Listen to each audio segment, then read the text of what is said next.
Hello everyone, and welcome to Marathon Recon, a mile-by-mile preview of the LA Marathon. I'm Martise Moore, your Run Faster coach, and today we are running mile 20. And I have the luxury of running with Randi today. We're going to talk more about the difference between the old mile 20 and the new mile 20 for 2016. So here we go. So right now it's pretty flat.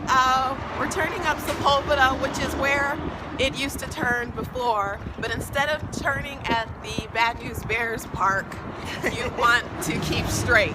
So we're not going to be going past the VA. We're going to be just running straight up Sepulveda to Wilshire. So I wanted to ask Randi what has been her experience on mile 20 in the past when you've run it before. What was going through your mind?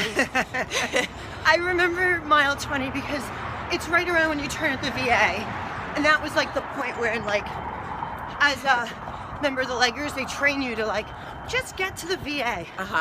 6 miles from there. That's all you have to do. And we would run the up to the VA, and it would take us through it. So, but that day, all the training went away because it was so hot. So I do remember walking most of it. Okay. And being delighted when I got there. But still walking. Right. I remember everyone around me was walking. A sure sign that it wasn't just me. Right. Okay, so yeah, we are not, to be clear, going past the VA this year. There's a new law that came out that made it so the LA Marathon is not allowed to go past there anymore. So now we're going to be running the new route, which is just slightly uphill.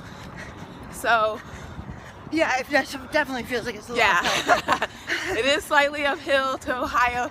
I think basically the big difference is you're still going to end up doing the same elevation, but it's going to be more gradual. It's not going to be a major difference. Well, mile 20, if I'm correct, is when you enter the VA, there were like lots of hills. It was like rolling hills. Right. And this is not rolling hills. No, this is just straight gradual uphill.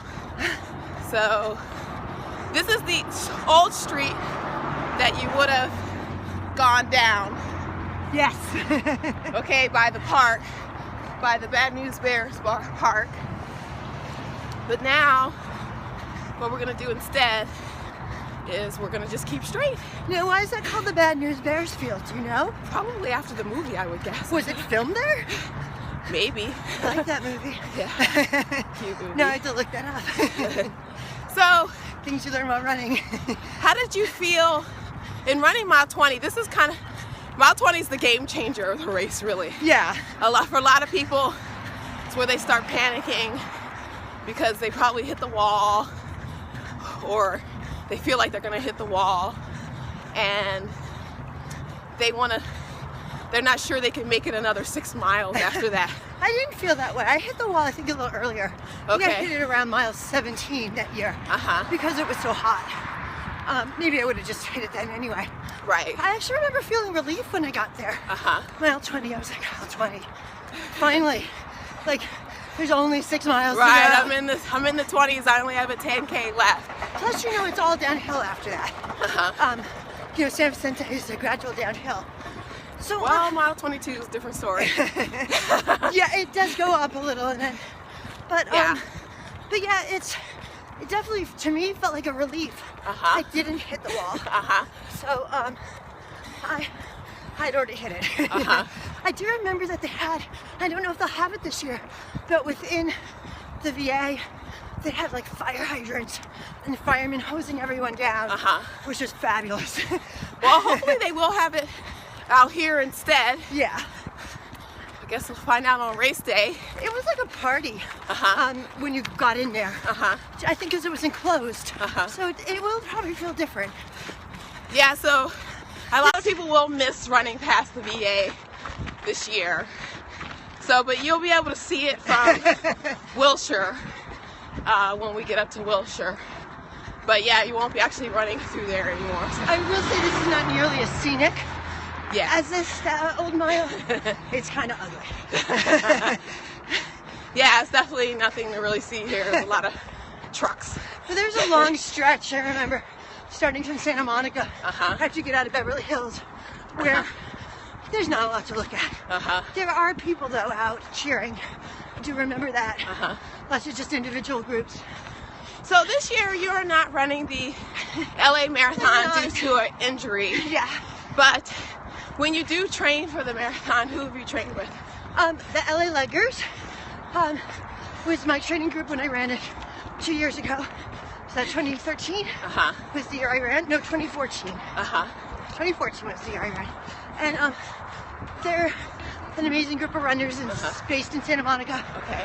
They run every Saturday morning. Uh-huh. I couldn't have done it without them. Mm-hmm. They provided great support and training. Uh-huh. And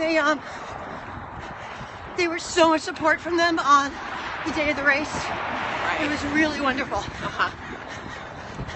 And I met great people I'm still friends with when I ran with them that year.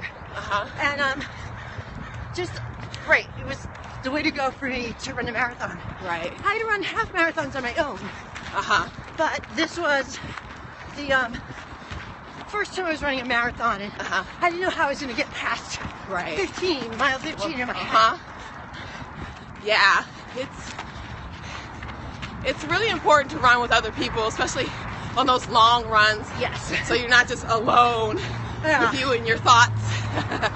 So, No, honestly, I thought of like training for other marathons, uh-huh. but I have a fear without that support, Uh-huh. I won't be able to do it because it was so strong. Right. Okay, so right now it's a little Weird over It's a here. little weird because we ran out of sidewalk. So we're gonna keep going. But Careful. yeah, we're gonna be careful here. Okay, but in the marathon you get to run in the whole street, so it won't be a big deal for you. Okay, so we're coming up on Wilshire now, and yeah, we're going under the freeway right now, the on-ramp to the 405. We're not going to run on the 405 though. No, definitely not. That would be an experience. I don't think we'd live to tell if we did, so. You don't think they would shut it down for Marathon Day? No. So yeah, once we turn on Wilshire, then you'll be able to start to see let's get over here. We'll be able to see the VA. So we're trying to be careful here. We ran out of sidewalk. So here we go. So what are some of the things you learned from training for a marathon? Because there's lots of people who, don't understand why anybody would run a marathon. Oh, So what did you get out of it? What did you learn? Well, first of all, the ability to say I ran a marathon to me was like an amazing feat in itself. Because I am not one of those people who grew up athletic or thinking this was something I personally was capable of. So that's first. Second, the sportsmanship that I really admired when I watched professional sports. I found that gathered the people when I was running. I felt really good about myself when the marathon was over. Right? Now you did it. I did it. I didn't think I was capable of it. Right. And how cool was that medal, to get it? Oh, it's awesome. It's awesome. Yeah, and actually this year, they came out with some new medals for the marathon because the LA Marathon has partnered up with some other races. You like Ragnar and stuff? Right, so now they're giving out these cool new medals if you do multiple races in the same year. So here we are running past the VA right here. So if you can see, let's see. There you go. So that's the VA right there. And we're sad that we didn't get to run through the actual VA, but you still get to see it on your left. So it's pretty cool still. I actually think this mile is kind of easier than that mile. Okay, so people want to hear that, so. Yeah. It doesn't have the rolling hills. Yeah, those hills are kind of they're killer. Steep. You see them and you see people going up and down them. Right. At you. And it can really like, oh my goodness, there's a hill at. I can't believe I have to go up that. Yeah, and so here, right now we're getting ready to go downhill. Yeah. And then we'll finish right here at the end of this hill. Really? Yeah. Wow, that was fast mile. Yeah, this is actually an improvement on the other mile except for like the scenery. Right. Right, but you still get to see the VA quite a bit once you get on Wilshire. If you're going for time, this should help your time. Oh, hey, that's an awesome thing. The downhill part. Right. Although I'm sure the hills in there have people too, but right. It was a gradual uphill. It wasn't bad at all. Right. Okay, well, we're going to stop right here in front of the American flag. Progress. Right. So, I want to thank my runner, Randi, my guest runner, Randi, for running with me today and talking about her experiences with mile 20 in particular for the LA Marathon and what the difference is. So now you guys know what the difference is in mile 20. Don't worry about it. Yeah, so it's actually going to be really, really good, if anything. Yeah. Like she said, for your time and just also for your own state of mind, you'll know that it's just a straight shot. You don't have to worry about any. Some of the hills were actually a little bit steep over here, so it'll be a nice change. So don't worry about it and keep up your training. And tomorrow we'll see you on mile 21 at 6:30 a.m. So wake up early. And in the meantime, if you have any questions, racing or running questions, please tweet me at GreenRunnerLA or email me at greenrunnerla.com. And until then, keep running, everybody.